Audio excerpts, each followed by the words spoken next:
ও বন্ধু, মা আয়েশা সিদ্দিকা রাদিয়াল্লাহু তাআলা আনহা নবীকে প্রশ্ন করলো, ইয়া রাসূলুল্লাহ, ইয়া হাবিবাল্লাহ, নবী গো, ও প্রাণের নবী গো, এই যে নারী পুরুষ যে কাল কিয়ামতের দিন, হাসরের দিন উলঙ্গ থাকবে, নারী পুরুষ উলঙ্গ থাকবে, তারা কি একজন আরেকজনের দিকে নজর দিবে না?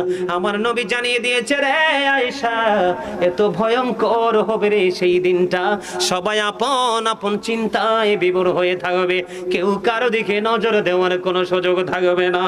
জোরে জোরে আল্লাহু আকবার। জাহান্নামের আগুন মাবুদ সইতে পারবো না,